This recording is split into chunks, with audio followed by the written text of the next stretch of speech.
ñu ngi leen di nuyu di leen jaajëfal yi ñuy suivre chaîne bi di xalaat TV ñu leen di dalalaat ci seen jàngatu bés bi. te nag dañuy wax ci benn actualité boo xamante ni def na tour du monde bés ñu weesu ab scandale concerné benn application boo xamante ni ay millions de musulmans ñu ngi koy jëfandikoo fépp ci àdduna bi muy Muslim Pro. fii ci Sénégal néew nga gis benn musulman bu am téléphone portable am connexion internet te doo ci fekk boobu application. muy xar la bu lay permettre ngay jot ay notification saa yu waxtu julli jotee di la permettre aussi nga xam fan la penku bi féetee bu dee da ngaa déplacé wu ci zone boo xamante ni miinoo fa mu lay may itam ngay nafar wala jàng saaru alxuraan yi. donc utilité boobu tax na mu bokk ci application musulmane yi ëpp doole ci àdduna bi ndax bu ñu jëlee seulement Play Store 50 millions doomi aadama téléchargé nañ ko ci seen téléphone Android. bu ñu demee ñoom ci seen site nee nañ 75 millions musulmans ñu ngi jëfandikoo boobu application ci ñaari téeméeri dëkk 200 pays yu wuute. donc application bu am doole la dafa di ab xar la boo xamante ni képp ku bëgg a tey contrôler musulmans yi à travers le monde boo ci jaaree mën nga am lépp li nga bëgg. ci noonu la benn information jip fan yi ne ndekete application bi nga xamante ni mooy Muslim Pro dafay jaay ay données wu millions de musulmans armée américaine pour que ñoom waa États-Unis dooleel seeni pexe ngir jàmmaarloog wàllum terrorisme. dinañ ñëw ci loolu naka la mën a nekkee maanaam naka la États-Unis mën a basé wu ci application bi nga xamante ni mooy Muslim Pro pour cibler ay musulmans wala benn groupe musulman ñoo xam ni sax parfois ay innocents lañ toog ñoom seen réew mën di leen envoyer drone pour massacrer leen. enjeu yu garaaw moo nekk ci mbir yi du loo xamante ni jullit yi war nañ ko sàgganee te lan moo tax mbir yi intéressé ñu mooy li tax ñu am ci ñaaw njort ñoom waa Muslim Pro weddi wuñ ci seen communiqué bi ñu génnee ngir teggi tuuma que ñoom doon nañ lëkkaloo ak benn société privée américaine bu ñu woowee Xmode société boo xamante ni spécialité am mooy jënd ay données de localisation di ko jaayaat. loolu lépp daan ci ñëw parce que lii gëstu nañ ko depuis ba scandale bi éclaté pour mën koo leeral suñu mbokk sénégalais yi nga xamante ni ci diine l'islam nañu tënk te installé application bi seen i téléphone te xamuñ lan moo làqu ci ginnaaw. léegi balaa ñuy ñëw ci naka la application bi nga xamante ni mooy Muslim Pro di collaborer ak société américaine bi di Xmode bi nga xam ne ab courtier la ci wàllum données de localisation ak naka la États-Unis mën a jëfandikoo yooyu données ngir cible ay groupe musulman pour di leen envoyer drone di leen bombarder dañuy leeral d'abord kan moo làqu ci ginnaaw application bi nga xamante ni mooy Muslim Pro ki ko créé mooy kan ndax ku ñu war a wóolu la. application bi benn start-up bu ñu naan Bits Media te ñu fondé ko en 2009 moo ko créé kan moo làqu ci ginnaaw boobee start-up benn doomu France la bu ñuy woowee Erwan Massé jàpp leen benn. ñaareel bi mooy waa ji du musulman kon ñi nga xamante ni dañoo mës a foog ni benn groupe musulman ay jullit ñoo dajaloo créé application bii pour jàppale seeni moromu musulman ngir ñu gën a mën a jaamu yàlla xam leen ni ki créé application bii di Muslim Pro du musulman donte jabaram musulman la loolu aussi baax nañu préciser ko te côté boobu ñu seen xam-xam màcc ci wàllum diine la ñuy bàyyi ñu interpréter ko ci commentaire yi mais lu mënti am te ñu mën ko cee tënk mooy waa ji benn du jullit ñaareel bi benn businessman la boo xamante ni xam-xamam ci wàllum technologie kese la màcc donc lépp lu muy def te mu mën ko apporter le bénéfice ci domaine am da koy def. ci logique boobu noonu maanaam recherche de bénéfice boobu noonu ak rentabiliser effort yi nga xamante ni ñu ngi koy fournir ci application bii di Muslim Pro la ñu collaborer ak benn société américaine bu ñu naan Xmode te loolu ñoom waa Muslim Pro daal di nañ koy confirmer ci communiqué bi ñu def gannaaw bu mbir yi éclaté ne ñoom dakkal nañ seen collaboration ak boobee entreprise américaine. maanaam li wolof naan ku moom xar bi nga bàyyi buum bi loolu la waa Muslim Pro def léegi ñan ñooy waa Xmode ci lan la ñu yëngu loolu lañ fas yéene leeral. Xmode benn société américaine la boo xamante ni liggéeyam mooy di collecter maanaam dajale ay données de géolocalisation ay information wu doomi aadama jëm ci seen dëkkuwaay.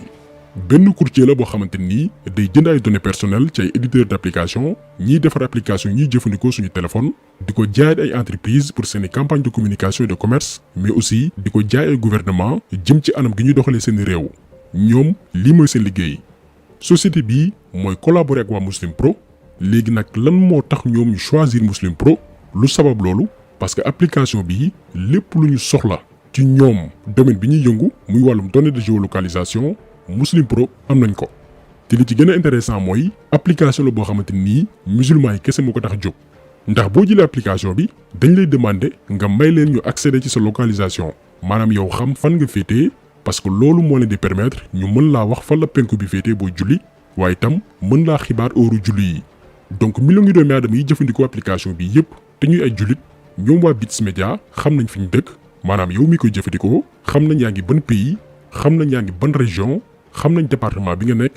ba ci déplacement yi nga xamante ni yaa ngi koy def dañuy xam yow fan ngay féetee bu dee ni yaa ngi activer say données wala di connecté wu ak wifi te information yooyu noonu yu am solo la information yu amal njëriñ waa États-Unis la ci politique bi nga xamante ni ñu ngi koy mëne seen armée pour xeex wàllum terrorisme.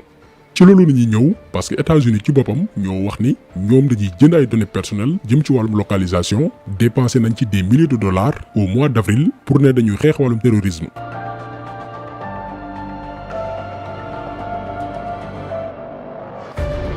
ñoom waa États-Unis dañoo am ci seen armée benn commandement buñ naan USSOCOM ñi ngi ko créé depuis 1987 commandement boobu noonu mission mooy di amal ay opération fépp ci àdduna bi moo xam ay attaque wala yeneen ngir protéger ñoom États-Unis seeni intérêt. léegi commandement boobu noonu ci turu seen porte-parole buñ naan Tim Hawkins dafa xamle lu yàggul ke ni armée américaine di lëkkaloo ak ñaari entreprise benn bi ñu ngi koy woowee Babel Street entreprise la boo xamante ni liggéeyam mooy di tracer activité doomi aadama yi utiliser médias sociaux yi lëkkaloo boo xamante ni da leen di permettre ñoom armée américaine di mener ay opération bitim réew. beneen société bi mooy Xmode bi ñu leen limal sànq ñoon ñooy waa Xmode mooy ñiy lëkkaloo ak waa Muslim Pro armée américaine nee nañ dañuy lëkkaloo ak ñoom mais leeraluñ donné wu yan application la leen di jaay.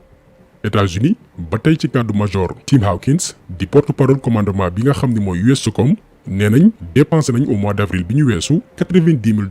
pour jënd ay licence ngir localiser ay doomi aadama.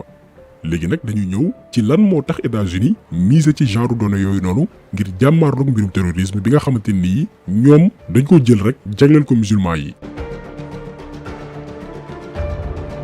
ñoom waa États-Unis dañoo dem ba seetlu ni at yi ñu weesu dañoo rey ay milliers innocents ay musulmans yoo xamante ni ñi ngi ci ay dëkku jullit rey nañ ci lu baree bari ci ay attaque drone yi nga xamante ni amal nañ ko ci réew yu ci mel ni Yémen Afghanistan wala sax Pakistan. ndax ci nguuru Obama rek bu ñu sukkandikoo ci média britannique bi nga xam ne mooy The Guardian armée américaine rey na 1147 jullit junneeg téeméer ak ñeent fukk ak juróom-ñaari jullit ay innocent rey nañ leen ci ay frappe de drone yi nga xamante ni ñu ngi ko jëmale woon ci ay pays musulmans. attaques yooyu noonu la Barack Obama doon wooyee assassinat ciblé maanaam moom Obama nee nañ liñ ci jublu woon mooy rey ñeent fukki doomi aadama ak benn kese te ñu jàpp ni ci ay groupe terroriste la ñu bokk. maanaam ñoom ñeent fukki doomi aadama ak benn la ñu bëggoon rey jàpp ni ay chef terroriste lañ far rey lu ëpp junni doomi aadama ci attaque yooyu nga xamante ni ñu ngi ko tàmbali le 15 octobre 2010 te Obama moo ko santaane woon rey nañ 1147 jullit junneeg téeméer ak ñeent fukk ak juróom-ñaari musulman ñoo xam ne ay innocent lañ rawatina ñu doon ay xale ay jigéen yoo xamante ni seen yoon newul ci ay jàmmaarloo.